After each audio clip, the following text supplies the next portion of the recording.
दोस्तों 15 अगस्त 1947 को हमारा देश आज़ाद हो गया। हमें 200 साल बाद आज़ादी मिली। बट क्या आप जानते हैं कि 14 और 15 अगस्त को जब हमारा देश आज़ाद हो रहा था तो देश में क्या माहौल था?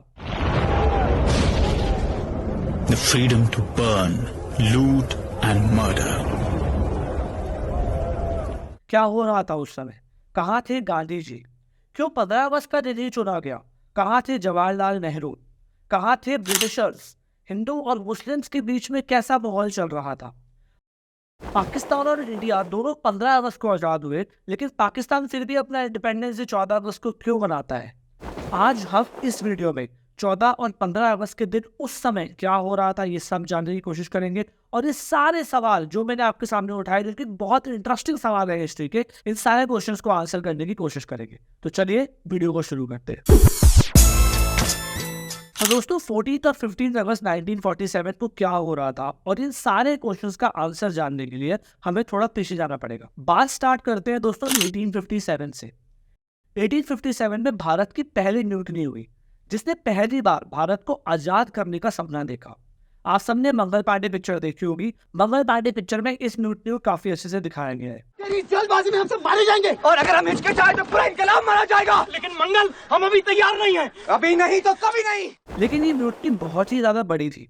अगर आप इस न्यूटनी के बारे में और जानना चाहते हैं तो इस पॉडकास्ट में हमने इसके बारे में काफी बात की है। आप इस पॉडकास्ट को जाकर देख सकते हैं, आपको 1857 की न्यूटनी के बारे में काफी कुछ पता चले। दोस्तों ये न्यूटनी इतनी बड़ी हो गई थी कि ब्रिटिशर्स को ऐसा लगने लग गया कि शायद उन्हें इंडिया को आजाद करना पड़ सकता है। हाँ दोस्तों, ये न्यूटनी एक्चुअली इतनी बड़ी थी, लेकिन कैसे ना कैसे करके इस न्यूटनी को न्यूट्रलाइज किया गया और देश आजाद नहीं हो पाया। लेकिन 1857 में अंग्रेजों को डर जरूर लग गया। उनको ऐसा लगा कि अगर ये इंडिया यूनाइटेड रहा तो कभी ना कभी हमें देश छोड़ना पड़ सकता है। इसीलिए उन्होंने डिवाइड एंड रूल की पॉलिसी चालू की।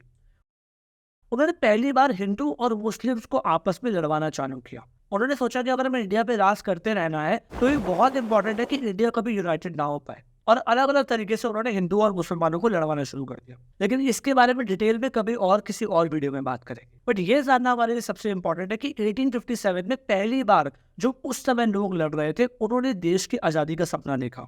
और अंग्रेजों ने इस म्यूटिनी को जब न्यूट्रलाइज कर दिया तो भारत में हिंदू और मुसलमान के बीच लड़ाई करवानी चालू कर दी। इसके बाद दोस्तों सबसे इंपॉर्टेंट ईयर आता है 1885। 1885 में ANU द्वारा इंडियन नेशनल कांग्रेस की स्थापना होती है। इंडियन नेशनल कांग्रेस भारत का पहला पॉलिटिकल फ्रंट बनता है जो कि देश की आजादी में आगे जाके बहुत बड़ा रोल अदा करता है। लेकिन जब 1885 में इस फ्रंट को बनाया गया, उस समय इसकी मांग आजादी नहीं थी। उस समय इसकी मांग ये थी कि हमारा भी कुछ रिप्रेजेंटेशन होना चाहिए इंडिया की गवर्नमेंट में। गवर्नमेंट भले ब्रिटिशर्स रन करे, लेकिन हमारा रिप्रेजेंटेशन बहुत जरूरी है। जो सिविल सर्विस के एग्जाम होते हैं वो ब्रिटेन में नहीं होने चाहिए, वो इंडिया में होने चाहिए। ऐसे कुछ बुनियादी मांगों के साथ INC की शुरुआत हुई थी। इसके बाद दोस्तों जो नेक्स्ट इंपॉर्टेंट ईयर आता है वो आता है 1907 का। 1885 से लेकर 1907 तक कांग्रेस धीरे धीरे बड़ी होती चलेगी। लेकिन 1907 में बाल गंगाधर तिलक कांग्रेस से अलग हो गए और एक बड़े यूनिट को कांग्रेस से अलग लेके चले गए। बाल गंगाधर तिलक की मांग ये थी कि हमें पूर्ण स्वराज चाहिए, हमें पूर्ण स्वराज की लड़ाई लड़नी चाहिए, हमें इंडिपेंडेंस की लड़ाई लड़नी चाहिए, हमें ब्रिटिशर्स के अंदर अपनी रिप्रेजेंटेशन की लड़ाई नहीं लड़नी चाहिए। और इसी डिफरेंस ऑफ ओपिनियन की वजह से वो कांग्रेस से अलग हो जाते हैं और भारत को नारा देते हैं, Swaraj is my birth right and I shall have it. Swaraj मेरा जन्मसिद्ध अधिकार है और इसे मैं पाकर रहूंगा। इसी समय दोस्तों 1906 में यानी कि बाल गंगाधर तिलक के कांग्रेस से हटने से एक साल पहले मुस्लिम लीग की भी स्थापना हो जाती है। ये मुस्लिम लीग एक्चुअली दोस्तों रिजल्ट होती है जो 1857 से डिवाइड एंड रूल की पॉलिसी चला रही होती है ब्रिटिशर्स, उसकी। लेकिन हमारे लिए 1906 और 1907 इंपॉर्टेंट ईयर्स बन जाते हैं। 1906 जहाँ पे पहली बार मुस्लिम्स का एक पॉलिटिकल एसोसिएशन बनता है और 1907 जहाँ पे पहली बार INC का एक बड़ा यूनिट ये बोलता है कि हमें पूर्ण स्वराज चाहिए। इसके बाद दोस्तों 1915 का साल बन जाता है सबसे ज्यादा इंपॉर्टेंट। 1915 में गांधी जी इंडिया वापस लौट के आते हैं और धीरे धीरे वो इंडियन नेशनल कांग्रेस के साथ मिलकर बहुत ही बड़े फिगर बन के उभरते हैं। 1920 में भारत आने के 5 साल बाद महात्मा गांधी पहली बार डॉन कोऑपरेशन मूवमेंट की शुरुआत करते हैं, जिसमें वो ये बोलते हैं कि भारत में बनी हुई खादी के ही कपड़े को पहनेंगे और ब्रिटिश से लाए हुए कपड़ों को नहीं पहनेंगे। इसका दोस्तों ब्रिटिशर्स पे इतना बड़ा इम्पैक्ट होता है कि उनको एक बार ये लगने लग जाता है कि उनको शायद भारत देश को छोड़ना पड़ेगा। इकोनॉमिकली उन पर इतना बड़ा इम्पैक्ट आता है। लेकिन 1922 में एक बहुत ही वायलेंट इंसिडेंट होता है। चौरी चौरा के अंदर 22 पुलिस वालों की जान चली जाती है और नॉन कॉपरेशन से जुड़े हुए लोग ही इसके जिम्मेदार होते हैं। इन सबको देखते हुए 1922 में महात्मा गांधी इस मूवमेंट को रोक देते हैं। इसके बाद दोस्तों 1922 से लेकर 1947 तक अलग अलग लोग अलग अलग तरीके से अपनी अपनी कोशिश करते रहते हैं और इंडिया के नेशनल स्ट्रगल को बड़ा बनाते रहते हैं। इसके बाद दोस्तों जो नेक्स्ट इंपॉर्टेंट ईयर आता है वो आता है 1942। 1942 में ब्रिटिशर्स इंडिया से बहुत सारे सोल्जर्स को वर्ल्ड वॉर 2 में लड़ने के लिए भेजते हैं और इसी के खिलाफ Mahatma Gandhi quit India movement की शुरुआत करते हैं और पहली बार एक बड़ा जन आंदोलन ब्रिटिशर्स को इंडिया छोड़ने पे मजबूर कर देना चाहता है। 1945 के अंदर वर्ल्ड वॉर 2 का एंड होता है और ऑल्दो ब्रिटिशर्स का खेमा इस लड़ाई को जीत जाता है बट उन्हें काफी ज्यादा फाइनेंशियल नुकसान होता है। इतना नुकसान होता है कि वो ब्रिटेन के अंदर, इंग्लैंड के अंदर भी अच्छे से राज नहीं कर पा रहे होते और यहाँ देश में बहुत ज्यादा इंडिपेंडेंस को लेकर मूवमेंट बड़ा बन रहा होता है। इस समय 1945 में अंग्रेज एक कॉल लेते हैं कि अब इंडिया पे रूल करना फाइनेंशियली सही डिसीजन नहीं हुआ और वो 1945 में ही ये डिक्लेयर कर देते हैं कि वो धीरे धीरे अब इंडिया को पूर्ण स्वराज दे देंगे और इंडिया को पूर्ण स्वराज देने के लिए, इंडिपेंडेंस देने के लिए ही 1947 फरवरी के अंदर लॉर्ड माउंटबेटन को इंडिया का लास्ट वाइसरॉय बना के भेजते। दोस्तों आप लोगों को ये जान के हैरानी होगी कि माउंटबेटन के इंडिया आने से पहले अंग्रेजों ने 3 जून 1948 को इंडिया को आजाद करने का टाइम चुना था, लेकिन जब माउंटबेटन इंडिया आते हैं और इंडिया में आके देखते हैं कि हिंदू और मुसलमानों के बीच बहुत तकड़ी लड़ाई चल रही है, मुस्लिम लीग और कांग्रेस के बीच बिल्कुल नहीं बन रही है, जिन्ना और जवाहरलाल नेहरू बिल्कुल अगेंस्ट खड़े हुए हैं, ये सारी चीजें देख के उनको ऐसा लगता है कि 1948 तक ब्रिटिशर्स इंडिया पे राज नहीं कर पाएंगे और इसीलिए वो इंडिपेंडेंस डे को प्रीपोन कर देते हैं 15 अगस्त 1947 पे। वो 15 अगस्त का दिन क्यों चुनते हैं? तो दोस्तों जैसे हम अच्छा मुहूर्त देखते हैं उसी तरीके से माउंटबेटन को ऐसा लगता था कि 15 अगस्त उनके लिए बहुत अच्छा दिन है, क्योंकि 15 अगस्त के दिन ही जापान के फोर्सेस ने उनकी आर्मी के अगेंस्ट वर्ल्ड वॉर में हार मानी थी। तो उनको ऐसा लगने लगा था कि 15 अगस्त का दिन मेरे लिए बहुत अच्छा है, तो मैं 15 अगस्त को ही अपना यहाँ से काम करके बाहर निकलूँ। लेकिन हमारे जोशियों को 15 अगस्त का दिन बिल्कुल अच्छा नहीं लगा। उन्होंने उस समय ये बोला कि 15 अगस्त का दिन हमारे लिए बिल्कुल भी अच्छा नहीं है, ये बहुत अशुभ है और हमें आज़ादी 15 अगस्त को नहीं चाहिए।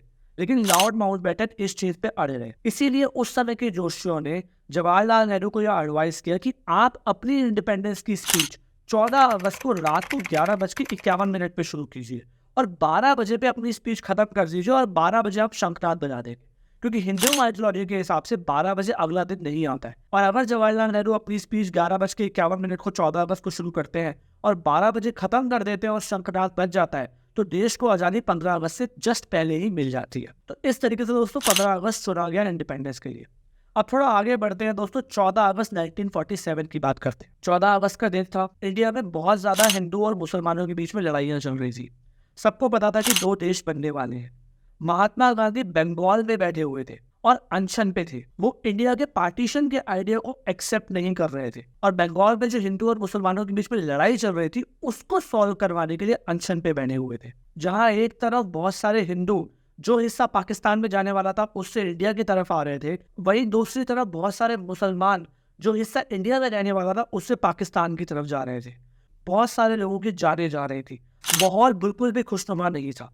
लेकिन फिर भी हमें आज़ादी मिलने वाली थी 200 साल बाद। इस आज़ादी को मनाने का जश्न बहुत सारे लोग नहीं छोड़ना चाहते थे। रात के 9 बजे 5 लाख लोग इकट्ठे हो जाते हैं दिल्ली के अंदर इस जश्न को मनाने के लिए। दिल्ली में पूरे दिन बारिश हो गई। रात के 10 बजे जवाहरलाल नेहरू यानी कि देश के होने वाले प्रधानमंत्री, डॉक्टर राजेंद्र प्रसाद यानी कि देश के होने वाले पहले राष्ट्रपति और सरदार वल्लभ भाई पटेल यानी कि देश के होने वाले पहले होम मिनिस्टर लॉर्ड माउंटबेटन के साथ आज के राष्ट्रपति भवन में पधारते हैं। और जैसे कि मैंने बताया, इस समय देश के सबसे बड़े political figure Mahatma Gandhi India की इंडिपेंडेंस की सेलिब्रेशन में शामिल नहीं होते। जहां एक तरफ वो इस बात से खुश होते हैं कि देश को आज़ादी मिल रही है, वहीं वो पार्टीशन के खिलाफ अपनी स्वीकृति ना दिखाने के लिए और हिंदू और मुसलमानों के बीच में चल रही लड़ाई को सॉल्व करवाने के लिए बंगाल में बैठे रहते हैं और देश के सेलिब्रेशन में शामिल नहीं होते हैं। रात के 11:51 पर जवाहरलाल नेहरू अपनी famous tryst with destiny speech को देते हैं। Long years ago, we made a tryst with destiny, and now the time comes when we shall redeem our pledge, not wholly or in full measure, but very substantially. देश विदेश के लोग radio पे इस speech को live सुनते हैं और जैसे हमारे जोशों द्वारा डिसाइड किया जाता है, ठीक रात के 12 बजे वो अपनी स्पीच को रोक देते हैं और एक शंखनाद बजता है जो कि भारत देश के आजादी को डिक्लेयर कर देता है। अगले दिन यानी कि 15 अगस्त को सुबह 8:30 बजे जो आज का राष्ट्रपति भवन है, वहां पर हमारे देश के पहले प्रधानमंत्री जवाहरलाल नेहरू शपथ लेते हैं और उनके साथ और भी बहुत सारे मिनिस्टर्स शपथ लेते हैं और देश की पहली इंडिपेंडेंट गवर्नमेंट की फॉर्मेशन करते हैं। आपको दोस्तों ये जान के हैरानी होगी कि देश की आजादी हो गई थी, लेकिन अभी तक इंडिया और पाकिस्तान के बीच में कैसी सीमा बनेगी, कितना पार्ट इंडिया में रहेगा, कितना पार्ट पाकिस्तान में रहेगा, इस पे कंप्लीट स्वीकृति नहीं हुई थी। ये स्वीकृति होती है 17 अगस्त को जब रेड क्लिफ लाइन खींची जाती है और इंडिया और पाकिस्तान को 2 देशों में बांट दिया जाता है। अब दोस्तों 2 सवाल रह जाते हैं कि भारत के इंडिपेंडेंस के डॉक्यूमेंट्स पर सिग्नेचर किसने की। तो दोस्तों आपको ये जान के हैरानी होगी कि हमें आज तक नहीं पता जो हमारे देश के इंडिपेंडेंस के डॉक्यूमेंट थे उस पर सिग्नेचर किसने किए थे। यहाँ तक कि बहुत रिसेंटली भी एक RTI रेज हुई थी और उसमें गवर्नमेंट का भी यही रिस्पॉन्स आया था कि हमारे पास वो डॉक्यूमेंट अवेलेबल ही नहीं है। दूसरा सवाल दोस्तों ये रह जाता है कि इंडिया और पाकिस्तान तो सेम टाइम पर आज़ाद हुए, सेम डे आज़ाद हुए, फिर भी पाकिस्तान अपना इंडिपेंडेंस डे 14 अगस्त को क्यों बनाता है। तो दोस्तों अगर आप जिन्ना की स्पीच सुने और रेडियो पे आज भी उनकी स्पीच सुनाई जाती है उस टाइम की, उसमें वो अपने लोगों को 15 अगस्त के दिन ही पाकिस्तान आज़ाद हुआ है ऐसा बताते हैं और पाकिस्तान का हैप्पी बर्थडे 15 अगस्त को है ऐसा बताते हैं। यहाँ तक कि 1948 में जब पाकिस्तान ने पहली बार अपनी स्टैम्प छपवाई तो उस पर भी अपना इंडिपेंडेंस डे 15 अगस्त से लिखा। लेकिन 1948 में कुछ ऐसा होता है, पाकिस्तान की जो गवर्नमेंट होती है वो बिना कोई कारणवश एक डॉक्यूमेंट साइन करती है और अपना इंडिपेंडेंस डे एक दिन पहले मूव कर देती है। यानी कि कोई मेन कारण नहीं है कि पाकिस्तान कैसे 14 अगस्त को अपना इंडिपेंडेंस डे बनाने लग गया, बस ऐसे ही वहाँ की गवर्नमेंट को ऐसा लगा कि हमें एक दिन पहले अपना इंडिपेंडेंस डे बनाना चाहिए और उन्होंने 14 अगस्त को अपना इंडिपेंडेंस डे बनाना शुरू कर दिया। एक कहानी ये भी है कि जिन्ना के जाने के बाद पाकिस्तान ने अपना समय 24 घंटे पीछे कर दिया, इसलिए उन्होंने एक दिन पहले इंडिपेंडेंस डे बनाना शुरू कर दिया। इससे क्या फर्क पड़ता है दोस्तों कि वो अपना इंडिपेंडेंस डे 14 अगस्त को बनाए या 15 अगस्त को बनाए। सच्चाई तो यह है कि 14 और 15 अगस्त को हमें इंडिपेंडेंस तो जरूर मिली, लेकिन इंडिया और पाकिस्तान 2 अलग अलग देश बन गए, लाखों लोगों की जानें गई, बहुत सारे लोगों के घर गए। जो यहाँ से मुस्लिम्स पाकिस्तान की तरफ गए वो अपने घर, अपनी दौलत, अपना बना बनाया काम सब छोड़ के गए। वैसे जो हिंदू पाकिस्तान से इंडिया आए वो अपनी जमीनें, अपना घर, अपना बना बनाया काम सब छोड़ के आए।